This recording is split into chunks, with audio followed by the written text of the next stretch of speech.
Olá, que as bênçãos de Deus estejam sobre você e sobre a sua vida. Estamos nesse trimestre estudando a lição da Escola Sabatina com o tema de Efésios e convidamos você para estar conosco mais uma vez estudando esse tema importante nesta semana em especial, falando sobre vivendo com sabedoria. Que Deus te abençoe.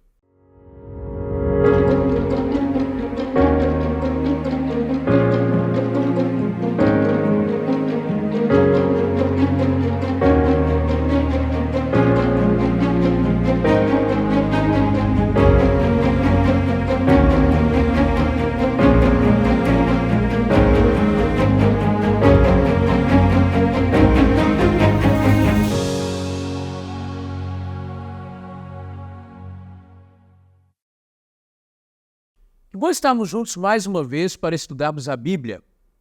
Nosso estudo, mediado pela lição da Escola Sabatina desse trimestre, é sobre o livro de Efésios. E nessa semana em particular, vamos conversar um pouquinho sobre vivendo com sabedoria. Para falarmos sobre esse tema, nós temos conosco mais uma vez dois convidados. Nós vamos dar oportunidade para que eles se apresentem. Olá, é um prazer estarmos aqui. Meu nome é Antônio Pires e sou professor da área de Teologia Aplicada aqui no Salt Fama.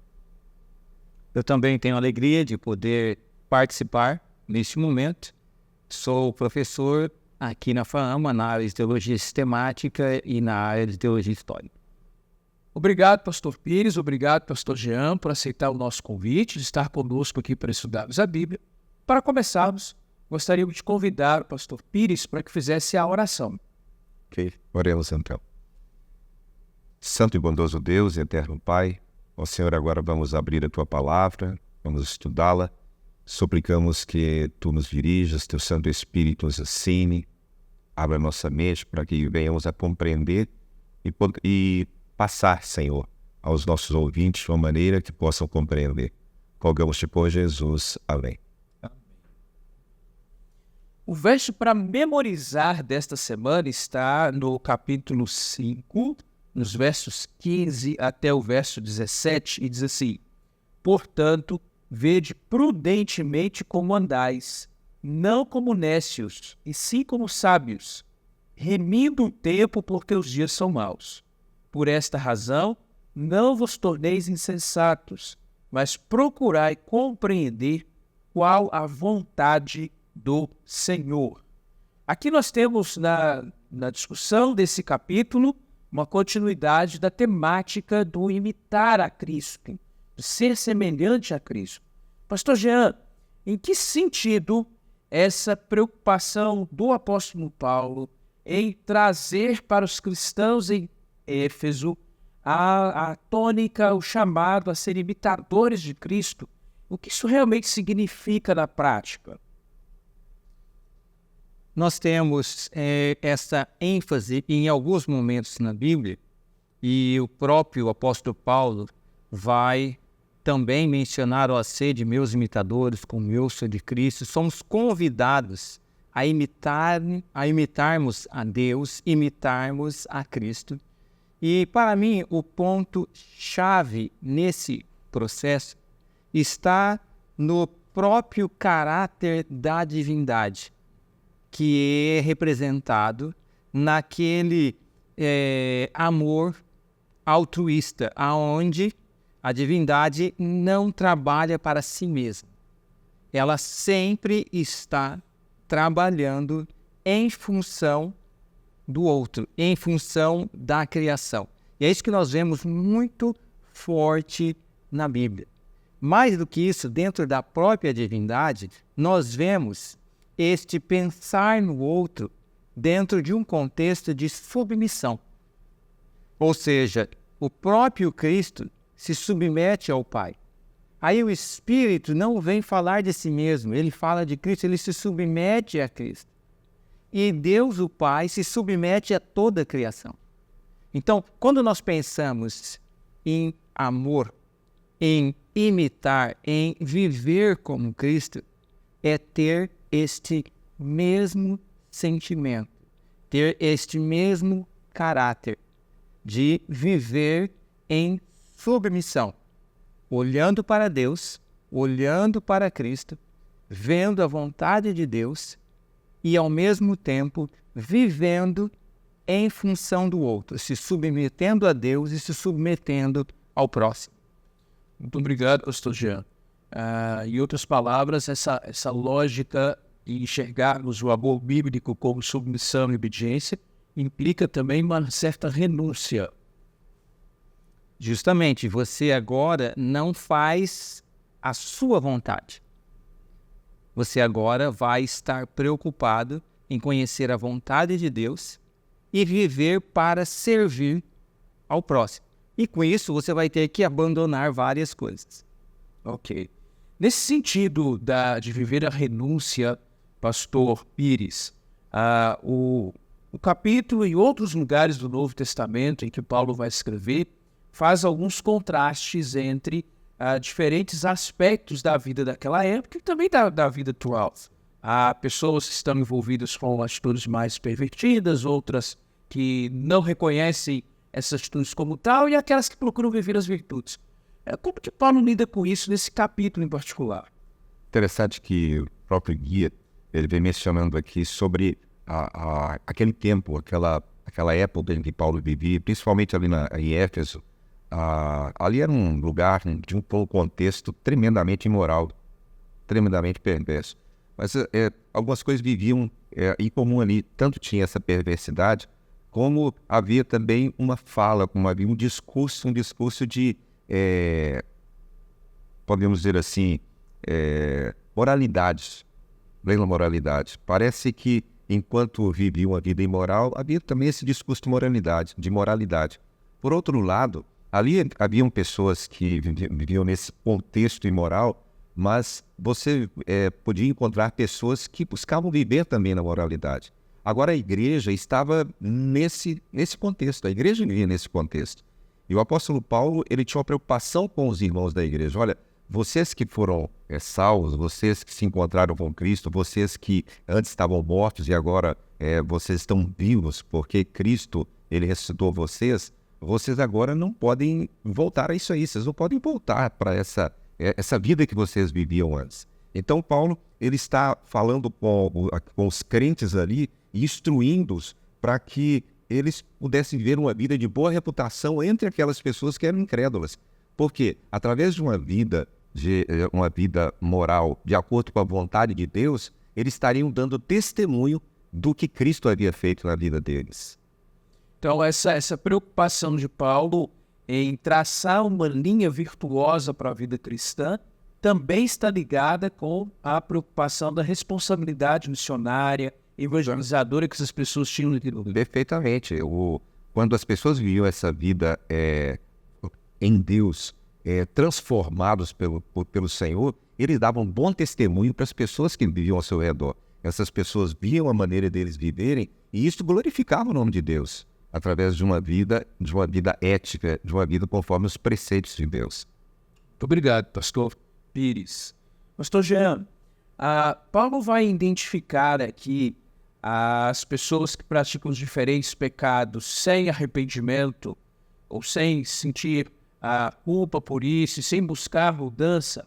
Ele vai classificar como imoral, impura, avarenta, e ele vai conectar isso depois com a ideia de que essas pessoas estão sob a ira de um juízo divino. Essa expressão, a ira de Deus, é uma expressão que colocada dessa maneira e compreendida num contexto humano, ela parece estranha a Deus. Como a gente compreende isso na Bíblia? Quando nós vemos o contexto de como ele é apresentado na Bíblia, como é apresentada aqui também, é colocado o seguinte: Deus não tem nenhum espaço para, no seu caráter, ter qualquer coisa de impuro, imoral, avareza, egoísmo ou pecado. Ou seja, o pecado é completamente repulsivo para Deus. E já desde o Éden, Deus disse: olha, no dia que você pecar, você vai morrer. Então, ali já há uma sentença. Já está claramente colocado isso. Não tem como Deus conviver com o pecado. E a Bíblia apresenta que nós não somos destruídos porque o próprio Deus, na sua misericórdia, ele vela a sua glória. Se Deus manifestasse a sua glória, tudo aquilo que é impuro seria destruído. Ou seja, é nesse contexto que é a ira de Deus. A ira de Deus é sobre o pecado. E aquele que escolhe o pecado vai receber a destruição, a morte, que é resultado do pecado. Mas, por outro lado, a Bíblia apresenta que Deus, em seu amor e misericórdia, preparou tudo que era necessário e possível para que o ser humano não recebesse esta punição, essa morte. Então, é como se Deus estivesse dando todas as chances, todas as possibilidades, e ainda assim a pessoa escolhesse, não, eu quero estar em pecado. Aí Deus está dizendo assim, ó, se você escolher assim, você vai receber a morte, você vai ter que, um dia eu vou terminar o pecado. Se arrependa. Como diz o Antigo Testamento, eu não tenho prazer na morte do ímpio.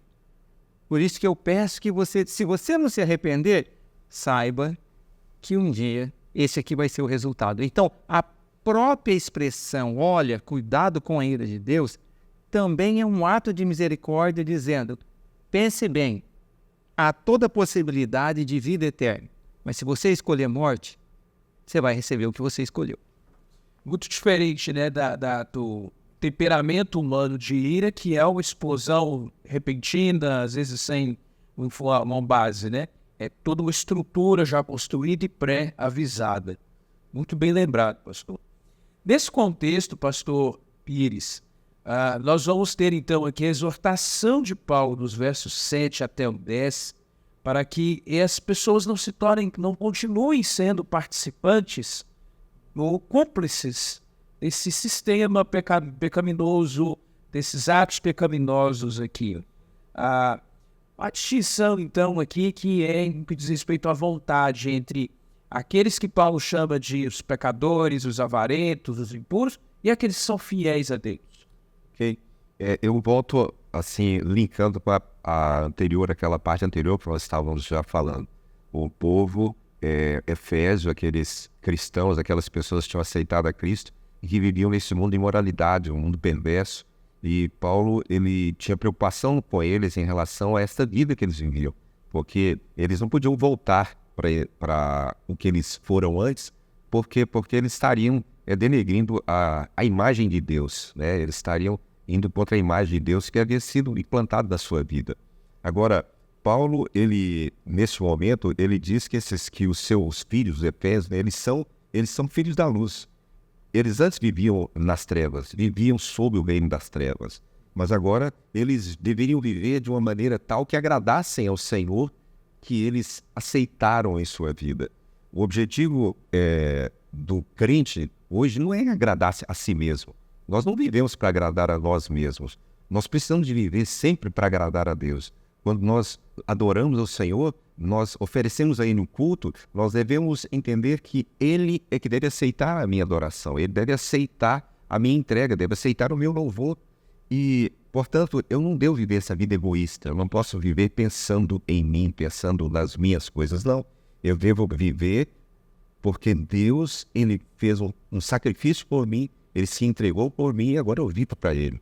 Agora eu vivo para louvar o Seu nome. Eu vim para agradar esse Deus que tudo fez por mim, né? Então, no contexto hoje, nós vemos um contexto assim também, assim como os efésios, assim como aquelas pessoas no passado viviam numa situação como essas, hoje nós vemos no mundo mal, nós vemos um mundo perverso, um mundo que ele oferece tantas coisas e nós não podemos voltar os nossos olhos. Nós não podemos voltar os nossos olhos para lá e nós não podemos voltar a ser aquilo que um dia Deus nos tirou. Agora, nós somos filhos da luz e, portanto, nós devemos viver segundo essa luz que Deus resplandeceu em nossa vida. Interessante, pastor, o senhor ter mencionado, enfatizado aqui, esse aspecto do texto que diz respeito à vontade, né? O senhor mencionou mais de uma vez que o objetivo do crente não é agradar a si mesmo, mas fazer a vontade de Deus. A gente vive hoje uma sociedade contemporânea em que a vontade do indivíduo parece ser cada vez mais valorizada e parece ser mais colocada como sendo importante ou necessária, que ela se sobressai sobre o restante. E a Bíblia vai contra isso. A vontade do indivíduo é problemática porque ela é pecaminosa. E ela tem que ser submetida à vontade de Deus. Isso influencia de várias formas a nossa vida e até a maneira como nós desenvolvemos nosso cristianismo e a nossa adoração. Hoje muitas pessoas vão para a igreja porque eles querem ser servidos. Existem pessoas que vão porque eles querem um bom lugar, eles querem um bom lugar para os seus filhos, eles querem bons assentos, eles querem um bom ar-condicionado, querem todas essas coisas, porque muitas vezes a pessoa vai buscando ser servido. Ele não entende, às vezes, que quando ele vai adorar a Deus, vai falar com o Senhor, ele deve ir para que Deus se agrade da sua adoração. E não necessariamente que eu devo ir ali, por quê? Porque eu devo me agradar do ambiente ou agradar das coisas. Às vezes uma pessoa pode... às vezes alguém chega ali e faz uma observação sobre alguma coisa que o nosso filho está fazendo ali, que precisa ser cuidado, e aí nós falamos, não vou mais à igreja, porque as pessoas lá não me trataram bem. Então, essa questão de agradar a Deus é parte do verdadeiro culto. E isso é algo que está fugindo do ser humano, porque vivemos hoje num mundo humanista, hoje vivemos num mundo que as pessoas querem agradar a si mesmo, e não pensam que o outro, né, que é Deus nesse caso, deve se agradar de nós. E outra coisa, nós às vezes vivemos isso e nós pensamos em nós mesmos e às vezes não pensamos na pessoa, a outra pessoa, o nosso outro irmão, que nós estamos aqui para servir, né? Eu acho interessante no livro de Desejar Todas as Nações, ali naquele primeiro capítulo, fala Deus conosco, e lá vem dizendo que Deus criou todas as coisas, Deus criou tudo para servir, criou os anjos para servir, as árvores para servir com seu oxigênio, os pássaros que cantam, eles para servir. E, na verdade, a vida cristã é uma vida de serviço.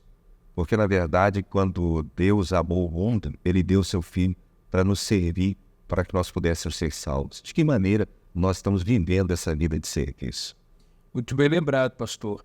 Nesse sentido de servir, de ser indiferente, nesse sentido de fazer a vontade de Deus e não a própria vontade, Paulo vai lembrar-nos aqui da estratégia de mostrar a bondade e conviver essa bondade evidenciar aquilo que não é correto. Como que a gente lida com esse aspecto? Paulo vai usar a expressão aqui, filhos da luz, né, em oposição aos filhos das trevas. Essa metáfora da luz aqui, pastor Jean. Tem uma coisa curiosa aqui a respeito disso, não tem?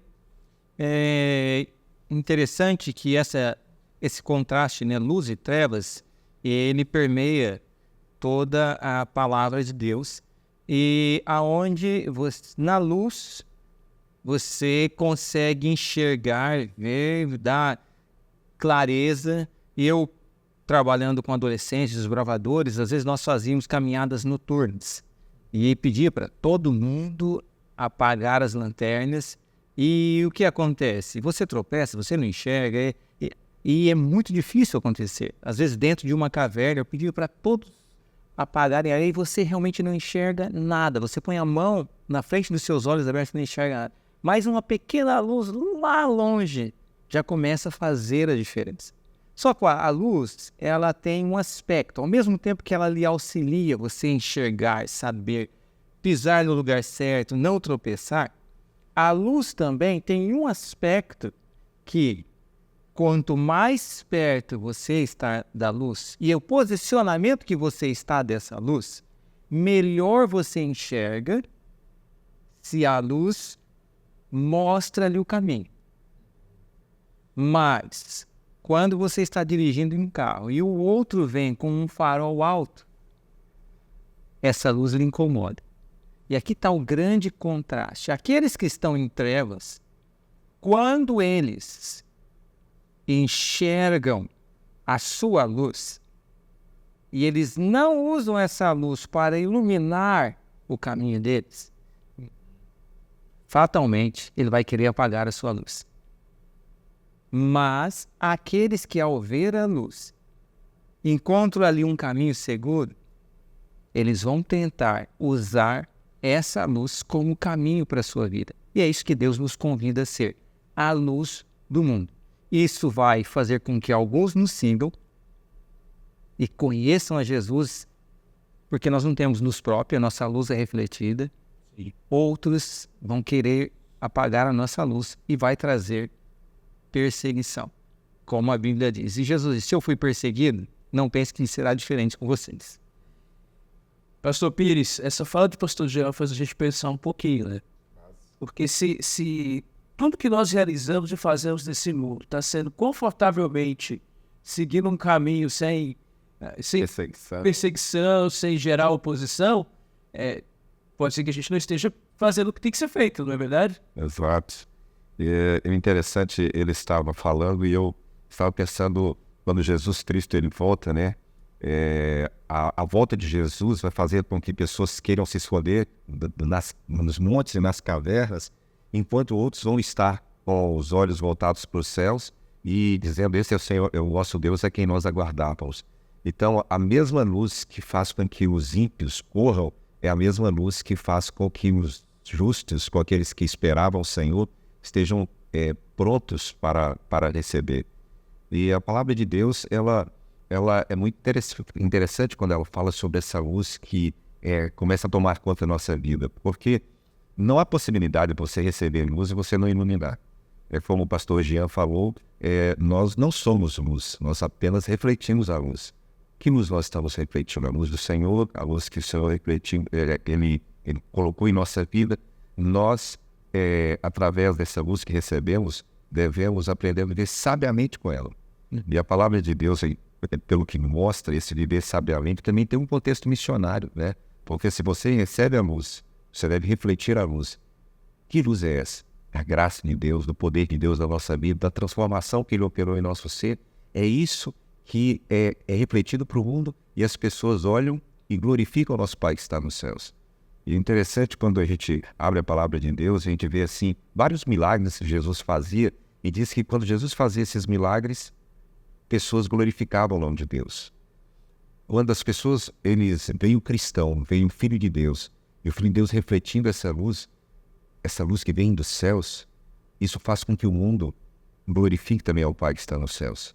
Por quê? Porque nós passamos a ser o suave perfume de Cristo daquelas pessoas que estão ao nosso redor, né? E é por isso que o texto aqui de Efésios vem dizendo que nós devemos aprender a remir o nosso tempo, porque os dias são maus. Nós temos pouco tempo para fazer essa obra de salvação, para levar essa obra de salvação. Nós temos pouco tempo para iluminar o mundo. Portanto, nós devemos iluminar. Devemos viver iluminando, porque foi para isso que Deus nos criou, para isso que Deus nos chamou. Quando eu olhei esse texto, eu lembrei do texto lá de Salmos capítulo 90, né, verso 12, se não me engano. E lá vem dizendo: ensina-nos a contar os nossos dias para que alcancemos coração sábio. E aqui esse texto está muito ligado a isso, porque viver com o coração sábio, sabedoria só vem de Deus. A verdadeira sabedoria vem de Deus. E essa verdadeira sabedoria que muda a nossa vida é que faz nos viver à altura do grande sacrifício que foi feito por nós. Muito bem, muito bem. Nós vamos fazer uma pequena pausa agora no nosso estudo. Fica conosco aí, não sai daí. A gente já volta.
Salte Faama, um seminário em missão.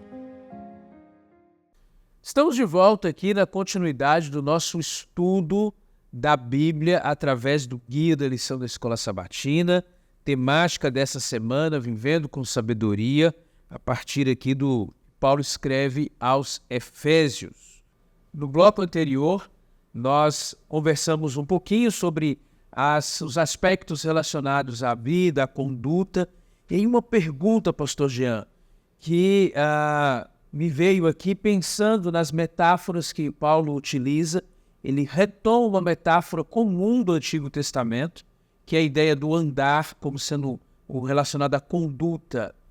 O que mais nós podemos tirar aqui desse texto, daquilo que nós já conversamos, explorar um pouquinho melhor essa questão da conduta do cristão? É interessante que essa metáfora do andar, até no Antigo Testamento, né, o ralar, e eu costumo dizer, né, você tem que ralar com Deus, né? Fazendo ali uma pequena brincadeira usando a palavra. Você foi convidado a refletir a luz. Quando as pessoas olham para você, ela vai ter que ver a luz de Deus. Mas que luz é essa?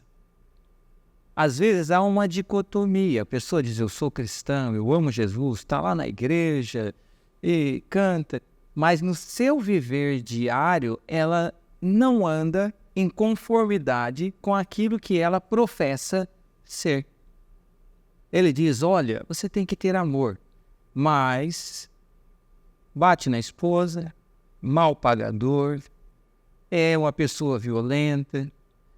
Então, o andar com Deus é manifestar esse caráter de amor, de submissão, de obediência, tendo o outro em primeiro lugar em todos os momentos. Eu costumo falar para as pessoas, olha, ser cristão na igreja é fácil, mas você tem que ser cristão lá no campo de futebol. Alguns dizem, não, futebol é uma coisa, religião é outra. Não, a sua religião é medida da maneira como você joga bola. E você está lá, para que você está ali? Quantas vezes você vai ter uma dividida? É o momento de você pensar, bom, será que eu vou machucar o meu próximo? Às vezes as pessoas ficam bravas comigo, eu deixo o cara aí, pode ir. Eu não entro porque eu poderia machucá-lo, ainda mais que você vai ficando um pouco mais experiente, né? Não tão veloz como antes, e você imagina que você vai alcançar, e o que você alcança é a perna do sujeito e não a bola, porque ele está mais rápido que você. Então, você faz o quê? Você pensa no outro. E às vezes tem momentos que a única coisa que você tem que fazer é ficar quieto, porque a vontade é de fazer outras coisas. Aí você vai pensar, se Jesus estivesse aqui, como ele agiria? Então esse é o andar, tentar seguir as pegadas do Mestre, fazer como Jesus fazia.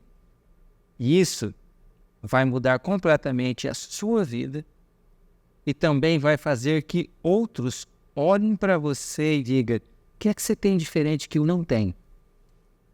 E alguns vão dizer, olha, se Deus existe, ele existe porque eu conheci você. Que esse é o ponto-chave para mim do andar com Deus, de ser luz. Muito bom, pastor Jean. Pastor Pires, eu senti que o senhor quer acrescentar alguma coisa aqui nesse sentido aqui. Essa fala do pastor Jean, ela tem muito a ver com esse contexto aqui da lição, porque Paulo, ele parece que nos incentiva a ter um discipulado intencional, a viver com intencionalidade. E quando ele estava falando ali sobre o futebol e tudo, eu estava lembrando de um caso, né, em que eu morava numa cidade chamada Vilhena, em Rondônia, e ali nós tínhamos um grupo que aos domingos pela manhã a gente jogava bola. A gente ia jogando bola ali e um senhor, né, ele se aproximou um dia e ficou ali olhando. No outro domingo ele veio, ficou ali novamente olhando, até que o pessoal foi e convidou para jogar bola com a gente. E posso jogar com vocês? Pode sim. E ele foi brincar de bola. E um dia, domingo à noite, a gente estava em frente à igreja lá e nós estávamos conversando antes de começar o culto. Aí a gente olhou, olha, aquele ali não é o host, né, o nome da pessoa? Não é ele? Aí, é ele mesmo. E nós fomos lá chamá-lo. Ele tinha ele havia ido para procurar qual era a igreja que nós pertencíamos. E ele se batizou. E um dia no culto jovem, quando nós fizemos a pergunta para ele, o que levou a se batizar? Ele falou assim, olha, eu ia para lá, eu passei por ali e vi você jogando bola. E aí eu notei que vocês não brigavam, que ninguém xingava o outro, que era diferente. E eu falei assim, não, isso aqui foi só hoje, eu vou no outro dia. Ele foi no outro dia, a mesma coisa. Até que alguém convidou para brincar. E ele foi e brincou junto com a gente. E ele falou assim, poxa, esse pessoal é diferente. Quem será esse pessoal? Vou ver quem é. E ele falou assim, eu vou sair hoje à noite e vou ver aonde é a igreja deles. E ele passou e ficou numa esquina. E nós o convidamos. E através desse testemunho, ele tomou a decisão. Ora, a nossa vida, ela tem que ser essa vida intencionalidade. Mas isso acontece não porque você se força a ser. Não, você é porque Cristo habita em você. Porque o Senhor fez uma obra em sua vida. E, portanto, a sua vida é uma vida ética, segundo os preceitos de Deus, não porque você se obriga a fazer aquilo, não. É porque aquilo que Cristo fez já transformou seu ser, já transformou sua vida. E agora, esse remir o tempo, né, porque os dias são maus, você começa a viver numa atmosfera de comunhão com Deus, em que as pessoas, eles veem, né, esta luz, como foi falado, e agora essas pessoas passam a glorificar o Pai que está nos céus. Muito bom. Interessante a experiência, né, pastor? Nós, quando permitimos que Deus trabalhe conosco, nos transforme, toda a nossa vida se torna intencionalmente uma atividade de testemunho. A missão mencionou, é natural, se torna natural. Mas só um detalhe aqui, essa naturalidade também é um processo e é uma escolha. Às vezes tem momentos que você vai estar lá, o sujeito, às vezes nem teve a intenção, mas pegou você por trás no futebol, por exemplo. Sim. A sua primeira reação como pecador é o quê? Sim. Aí você está em comunhão com Deus, também vem a voz do Espírito e fala assim, pensa um pouquinho. Lembra quem você é. Tá? Então, essa naturalidade não é algo assim que, nossa, eu queria ficar nervoso. Não é passiva, né, pastor? É uma intencionalidade que aí você agora começa a orar e fala, Senhor, qual seria a melhor maneira de eu agir aqui nesse momento? Tá? Então, é realmente um caminhar tentando pisar aonde Jesus pisou. E Ellen White diz, se nós contemplássemos mais a Cristo, se nós, cada dia, olhássemos mais para a vida de Jesus e tentasse pautar segundo a vida de Jesus, aí nós iríamos ser esse bálsamo para o mundo. Tem vários momentos que acontecem coisas e eu não sei o que fazer.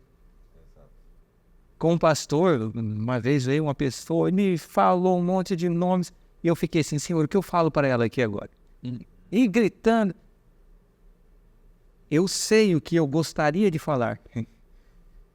Mas, Senhor, o que é que vai ser bom para essa pessoa e para todo o contexto? E sabe o que é que veio na minha mente? Nada.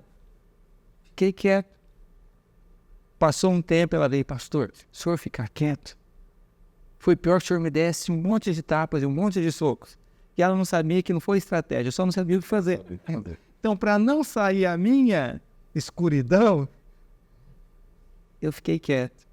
E, na verdade, Deus faz assim. Às vezes Ele mostra o que você faz. Às vezes Ele fala o quê? Não, agora é hora de não fazer nada. Fica quieto aí. Que tem um momento no silêncio. Então, é esse caminhar intencional e você buscando a Deus e ouvindo a voz de Deus que vai fazer esse diferencial. Bem lembrado. Agora, pastor, ouvindo aqui, eu lembrei, a gente tem falado sobre a vontade de Deus, e o verso 17 fala sobre procurar compreender qual é a vontade ou qual a vontade do Senhor. A gente tem, desde o bloco passado, falado sobre procurar fazer a vontade de Deus, procurar ser semelhante a Deus. Nesse verso aqui, ele traz essa chave que depois vai ser desenvolvida, desdobrada no verso 18, com um contraste de atitudes, em que ele vai condenar a embriaguez do vinho, não só a embriaguez do vinho literal, mas também o sentido metafórico aqui daquilo que é contrário à vontade de Deus, etc. E depois ele vai incentivar, motivar a uma atitude de gratidão, de louvor, com salmos, com cantos espirituais, dar graças a Deus. Como que essas duas coisas se conectam aqui? Vontade de Deus, adoração. Como que esse tema se desenvolve na Escritura? Nesse contexto do capítulo 5, nos versículos 1 a 20, é onde ele está falando, olha, imitem a Deus, sejam luz no mundo, andem conforme a vontade de Deus. Aqui ele dá a base. Como é que você consegue fazer isso? Então, primeiro, para você andar segundo a vontade de Deus, você tem que conhecer a vontade de Deus.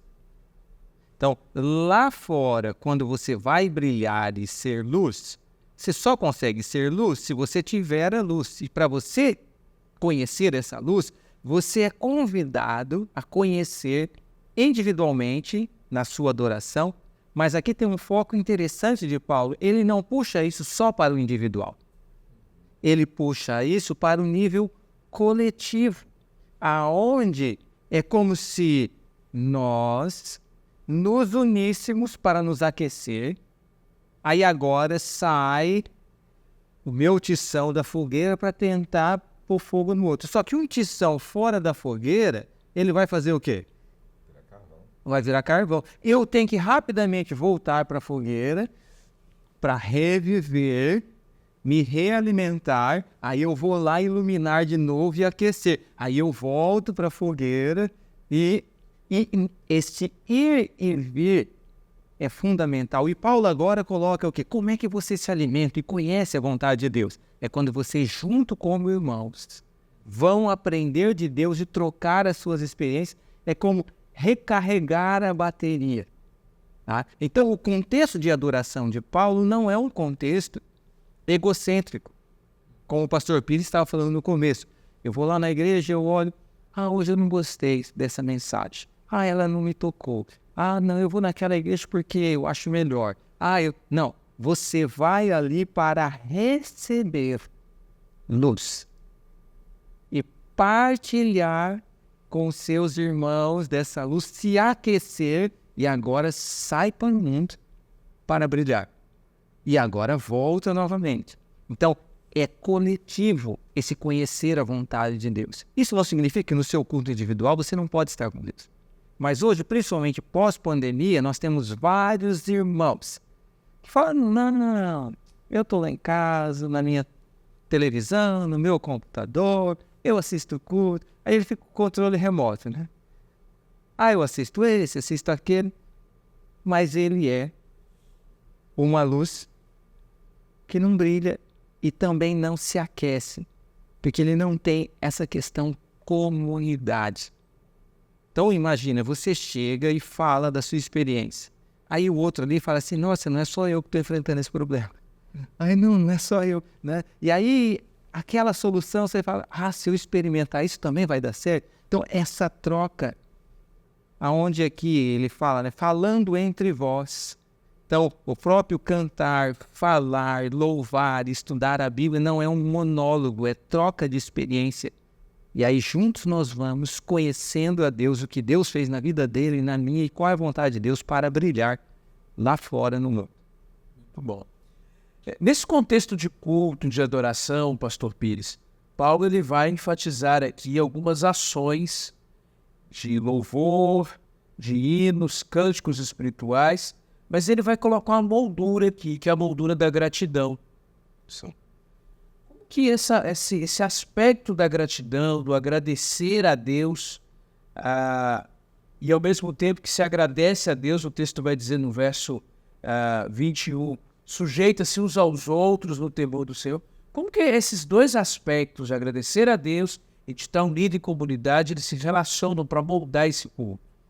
É interessante que o verdadeiro culto, né, ele não é... Eu não devo fazer o fruto do meu egoísmo. O culto, você se aproxima de Deus, entendeu? E quando você busca o Senhor, Ele aproxima você das pessoas. Agora, quando você tem recebe de Deus todo a sua graça, o seu amor, quando você recebe tudo isso, você não pode ficar isso só para você. Você não tem condições de receber graça de Deus, receber poder de Deus, receber a bênção de Deus para a sua vida, e você ficar como nada. O pastor estava falando sobre aquelas pessoas que querem viver uma vida e receber e não saber que ele está numa comunidade, e nessa comunidade ele tem que receber o poder de Deus. O Filho de Deus, ele quando recebe, ele dá. Quando ele recebe, ele glorifica. Quando recebe, ele agradece. O Filho de Deus, ele não fica somente para si. Deus não nos criou para sermos eremitas, para sermos ermitões, para vivermos num convento, num lugar fechado, num monastério, e ali tentarmos acreditando que ali estamos vivendo espiritualmente bem. Não, Deus nos criou para vivermos em comunidade, e nessa comunidade glorificarmos o seu nome. Porque no momento que você vive com as pessoas, da mesma maneira como você se fortalece, você fortalece a vida das pessoas. A igreja é como o pastor Jean falou, essa fogueira. E ali existem vários tições. E esses tições todos estão queimando. E um aquece o outro. Um coloca fogo no outro. E todos juntos se tornam a brasa. Agora, se você tira o tição e deixa do lado de fora, ele apaga, ele vira carvão. Então é importante que nós vivamos nessa comunidade assim. E quando vivemos, quando recebemos essa graça, esse poder, quando estamos nessa comunidade, quando saímos dali, saímos firmes, prontos para louvar o nome do Senhor. Muito bom, pastor. Antes da gente fechar, nós já estamos caminhando para o final do nosso estudo dessa semana. Chamou a atenção aqui, pastor, uma aplicação que o autor do guia de estudos aqui ele faz, quando ele discute a expressão cânticos espirituais. Ele vai trazer aqui o papel do Espírito Santo na adoração, como lembrando que o termo descreve canções inspiradas no Espírito ou cheias do Espírito. Eu me lembrei aqui que quando nós estudamos e entendemos a palavra de Deus, a Bíblia, nós lembramos que a palavra de Deus vem até nós, pelos profetas, pelo papel do Espírito Santo. E os cânticos, as pregações, as nossas falas, o nosso testemunho, também precisa estar cheio dessa palavra para ser cheio do Espírito, correto? Sim, qualquer atividade realizada no culto como parte da liturgia não é um mero formalismo. Tá? Todas elas estão diretamente ligadas com a atuação do Espírito para promover esse recarregar das baterias na comunidade. Todas elas. E aqui é que se deve ter o devido cuidado. Ellen White coloca que nós devemos, ao adorar, tá? Nós vamos adorar com entendimento, tá? Da maneira correta, mas nós precisamos também ter coerência nisso. Então, você vai ter alguém que vai estar expondo a palavra. Não pode ser alguém ir lá expor a palavra e dizer assim, olha, sejam honestos, e ele é um mau pagador. Então, tem que haver essa coerência. Teve um momento em alguns evangelismos que começaram a se contratar os melhores cantores, mas pessoas pagãs. E ela falou, não. Quem vai lá, ele pode não ser o melhor cantor, mas ele está falando da experiência que ele teve com Deus. Ou seja, ele é uma pessoa espiritual. Então, esse ser espiritual é cada um partilhar aquilo que o Espírito lhe revelou segundo a palavra. Em cânticos, em salmos, em pregações, em profecia. Então não pode ter esta hipocrisia, essa falsidade de dizer e não viver. Isso não significa que ninguém tem problemas. Às vezes, você vai chegar como salmista e dizer: Senhor, eu pequei, e apresentar e honestamente dizer: isso aqui é o certo, eu não sei, me ajude, irmãos. E todos juntos se aquecem e ajudam aquela pessoa. E ele deu o seu testemunho. Aqui não é só chegar os bonzinhos, aqueles que não têm erro nenhum, e falar. Não. Mas eu não posso colocar alguém como expoente no culto que seja hipócrita. Por isso que Jesus criticou severamente os fariseus. Tá? Eles eram hipócritas, eles tinham uma fachada, mas não viviam aquilo, não eram dirigidos pelo Espírito. Muito bom, pastor, muito bom. Bem, nós precisamos encerrar esse bloco, há muita coisa para a gente ver ainda, mas o tempo, infelizmente, não nos ajuda muito aqui nesse sentido, né? Antes de nós terminarmos, pastor, eu acho que, para colegas, né? Eu penso que seria interessante deixar uma palavra final para as pessoas que estão nos assistindo, que estão participando desse estudo aí de casa ou do trabalho ou de outro lugar, acompanhando esse estudo prévio da lição aqui dessa semana. Pastor Pires? Bem, eu acredito que essa lição, uma coisa muito importante dela, é que ela nos mostra e nos ensina que nós temos muitas oportunidades neste mundo para glorificar o nome de Deus e sermos instrumento de salvação para as pessoas que estão ao nosso redor. Como? Vivendo como filhos de Deus. Esse ponto é um ponto muito importante, porque o fato de vivermos como filho de Deus, o fato de agirmos como filhos de Deus, é porque Deus já fez uma obra em nossa vida. E, portanto, nós vivemos nele.